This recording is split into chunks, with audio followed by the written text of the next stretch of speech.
Assalamualaikum warahmatullahi wabarakatuh. Selamat datang di channel Santri Abadi.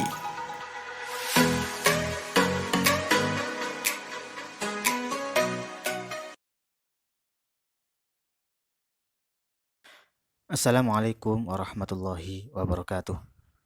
Bismillahirrahmanirrahim. Alhamdulillahirabbil alamin. Wassalatu wassalamu ala asyrafil anbiya'i wal mursalin Sayyidina Muhammadin wa ala alihi washabbihi ajmain, amma ba'du. Alhamdulillah kita bisa berjumpa lagi dalam keadaan sehat walafiat. Semoga kita semua diberikan ilmu yang manfaat dan barokah. Pada pertemuan kali ini kita sudah sampai bab ke-12 yang berhubungan dengan sujud tilawah.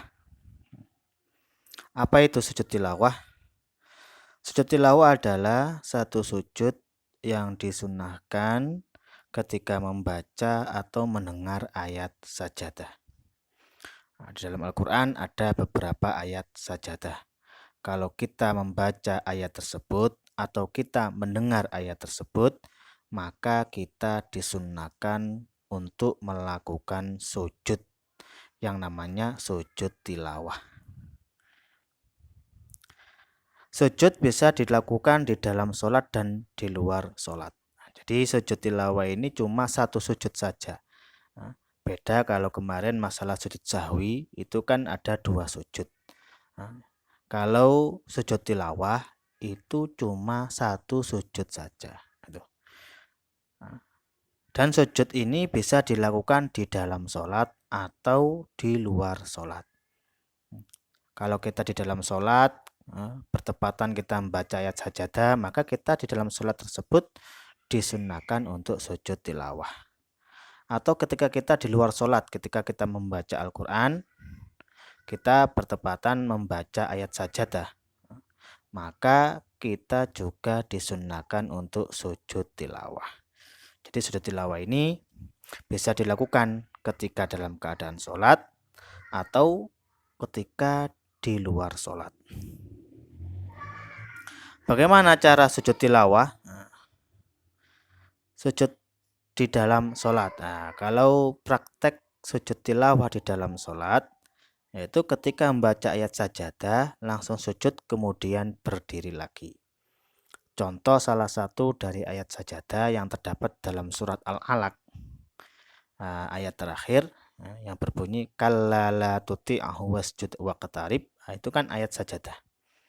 Ketika kita dalam sholat membaca ayat Al-Alaq, ketika sampai ayat terakhir yaitu ayat sajadah kalla la tuti'ahu wasjud waqtarib, ketika kita sholat maka kita disunnahkan untuk sujud tilawah. Bagaimana prakteknya? Kalau di dalam sholat ketika kita sudah membaca ayat sajadah, kita langsung sujud.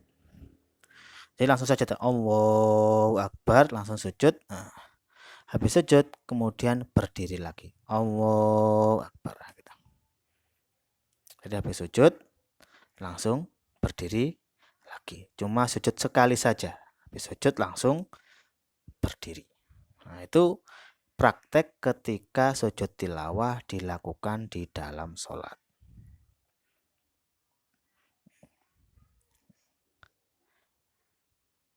Bagaimana kalau praktek sujud tilawah dilakukan di luar sholat? Itu. Kalau di dalam sholat kan tinggal sujud saja. Habis baca ayat, sujud, habis sujud berdiri lagi.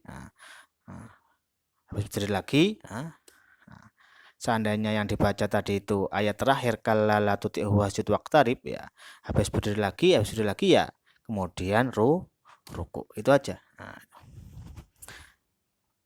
Kalau di luar sholat bagaimana? Ini sujud di luar sholat. Adapun praktek dari sujud di luar sholat, mungkin ketika kita membaca Al-Quran atau kita mendengar. Jadi sujud tilawah ini juga disunahkan bagi orang yang mendengar ayat sajadah. Ketika kita di luar sholat membaca ayat Al-Quran atau kita mendengar ayat Al-Quran yang mana di dalamnya ada ayat sajadah. Contoh lah, sekedar contoh, kita membaca ayat Al-Alaq tadi itu. Ketika kita sudah sampai ayat terakhir kalla la tuti'ahu wasjud waqtarib, maka kita berdiri. Habis berdiri kita takbiratul ihram, niat sujud tilawah takbiratul ihram. Jadi niatnya itu bersamaan dengan takbiratul ihram. Jadi Allahu Akbar, nah, kita tanamkan dalam hati kita niatkan dalam hati kita ini mau melakukan sujud tilawah. Jadi ketika Allahu Akbar, niat dalam hatinya saya ingin sujud tilawah, gitu aja. Kemudian sujud, habis takbir langsung sujud, tidak usah membaca apapun. Habis takbir langsung sujud, Allahu Akbar, langsung sujud dengan tumak nina. Ya, tumak nina kadarnya itu sekiranya membaca subhanallah. Nah, jadi sujud 1 atau 2 detik, kemudian langsung duduk. Habis duduk, kemudian langsung salam. Jadi tidak perlu membaca tahiyat. Jadi tak perlu membaca tahiyat. Habis duduk, langsung salam. Itu praktek sujud tilawah di luar sholat. Jadi habis baca kalla la tuti'hu wasjud waqtarib, kita langsung berdiri. Syarat-syaratnya sama dengan syarat sholat ya, harus tutup aurat, harus suci dari hadas, tempatnya harus bersih dari najis, sama seperti sholat, menghadap ke kiblat. Nah itu. Jadi langsung seperti sholat menghadap ke kiblat, takbir Allahu Akbar dengan niat ingin melaksanakan sujud tilawah. Habis takbir langsung sujud, habis sujud langsung sujud tumak nina, kemudian duduk, duduk seperti tahiyat awal atau tahiyat akhir, kemudian salam. Tidak perlu membaca tahiyat, tidak perlu. Jadi langsung duduk, langsung salam. Itu praktek ketika kita melaksanakan sujud tilawah di luar sholat. Zikir sujud tilawah sama dengan zikir ketika sujud sholat. Jadi ketika kita sujud tilawah, bacaan zikirnya apa? Maka zikirnya itu sama dengan zikir ketika kita sholat. Subhana rabbiyal a'la wa bihamdi, subhana rabbiyal a'la wa bihamdi, subhana rabbiyal a'la wa bihamdi, gitu. Atau seandainya seandainya enggak dibaca zikirnya juga tidak masalah dan tetap mendapatkan kesunatan sujud tilawah.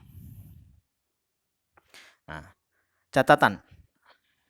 Sikap makmum ketika imam sujud tilawah.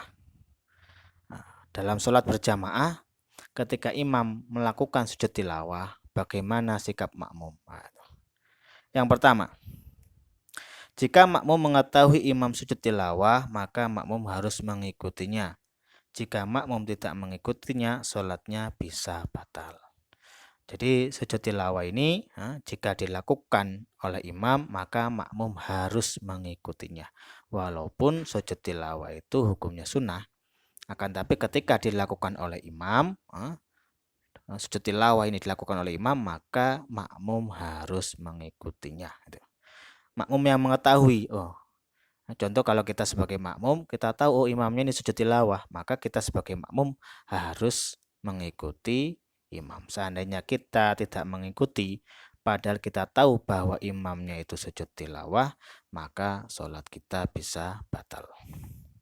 Yang kedua, jika makmum mengetahui bahwa imamnya sujud tilawah sebelum imam mengangkat kepalanya dari sujud, maka makmum harus bergerak untuk sujud. Jika imamnya bangun dari sujud, maka makmum tidak perlu sujud dan langsung berdiri mengikuti imam. Ini mungkin bisa terjadi kalau jamaahnya softnya itu bisa lebih banyak lah, mungkin 7-8 itu. Karena kan tidak melihat kondisi imam, masalah. Karena makmumnya mungkin terlalu banyak. Contohlah kalau makmumnya itu mengetahui imam sujud tilawah ketika imamnya ini sudah sujud.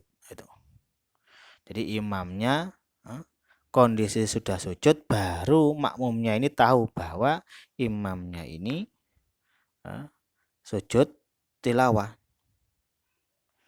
Jadi imamnya sujud sebelum mengangkat kepalanya ya. Jadi kita sebagai makmum baru tahu bahwa imamnya ini sujud tilawah ketika imamnya dalam keadaan sujud. Maka bagaimana sikap kita sebagai makmum? Maka sikap kita sebagai makmum, tindakan kita sebagai makmum adalah kita mengikuti sujud tilawah. Jadi kita tinggal mengikuti Allahu Akbar itu. mengikuti sujud. Nah, jika imam sujud ya kita ikut sujud saja. Akan tetapi permasalahannya ketika kita mau sujud, karena kita terlambat, kita tahunya imam itu sudah sujud. Nah, ketika kita mau mengikuti sujud, imamnya mengangkat kepalanya. Maka kita sebagai makmum tidak perlu sujud. Jadi kita langsung berdiri lagi. Jadi sebelum kita sujud, kok imamnya sudah mengangkat kepalanya, maka kita sebagai makmum harus mengangkat kepala kita lagi. Dalam artian kita tidak perlu melaksanakan sujud, tapi langsung berdiri. Nah, itu. Tapi kalau kita menututi imam sujud, kok kita menututi imam sujud ya kita tinggal sujud aja. Nah, itu ya.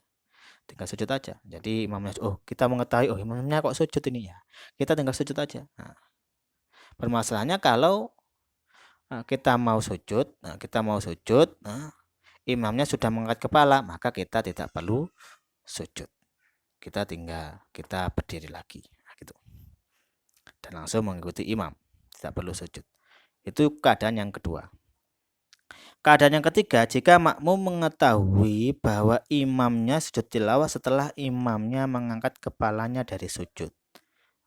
Yang nomor 3 ini mengetahui bahwa imamnya ini sujud tilawah setelah imamnya mengangkat kepala dari sujud tilawah. Jadi makmumnya karena memang terlalu banyak di soft belakang atau bagaimana, dia sebagai makmum atau kita lah sebagai makmum, kita baru sadar bahwa imam kita ini melaksanakan sujud tilawah setelah imam itu bangun dari sujudnya. Jadi ketika dia mengangkat kepala dari sujudnya, pokoknya ketika imam itu setelah sujud berdiri, kita baru tahu bahwa imam kita ini barusan melaksanakan sujud tilawah. Maka bagaimana sikap kita? Maka makmum tidak perlu sujud dan sholatnya tetap sah. Makmum tidak perlu sujud karena dia tahu imamnya itu melaksanakan sujud tilawah setelah imamnya mengangkat kepalanya dari sujud. Nah, itu keadaan makmum yang nomor 3. Itu beberapa sikap makmum ketika imam sujud tilawah. Jadi kalau imam yang pertama, ketika kita sebagai makmum tahu imamnya sujud tilawah, maka harus sujud tilawah. Nah, kalau seandainya kita tahu imamnya sujud tilawah tapi kita tidak mau melaksanakannya, tidak mau mengikutinya, maka bisa batal sholat kita. Keadaan yang kedua, kita mengetahui bahwa imam kita sujud tilawah ketika imam itu sudah sujud. Nah, ketika imam sudah sujud, kita baru tahu imam ini melaksanakan sujud tilawah. Maka tindakan kita bagaimana? Kita mengikutinya. Jadi kita mengikuti sujud. Mengikuti sujudnya. Sujud. Atau ketika kita sampai mau sujud kok imamnya mengangkat kepala. Kalau imamnya mengangkat kepala, kita mau sujud kok imamnya mengangkat kepala, maka kita tidak perlu sujud. Kita langsung berdiri mengikuti gerakan imam berdiri. Itu gambaran yang nomor 2. Adapun gambaran yang nomor 3, kita sebagai makmum baru mengetahui bahwa imam kita ini telah melaksanakan sujud tilawah setelah imam kita ini bangun dari sujud. Jadi ketika imam bangun dari sujud, kita baru sadar bahwa imam kita ini barusan melaksanakan sujud tilawah. Maka bagaimana sikap kita? Ya kita tidak perlu sujud tilawah, kita diam saja. Dan sholat kita tetap sah. Nah, itu sedikit yang berhubung dengan sujud tilawah. Semoga bermanfaat. Walafu minkum. Assalamualaikum warahmatullahi wabarakatuh.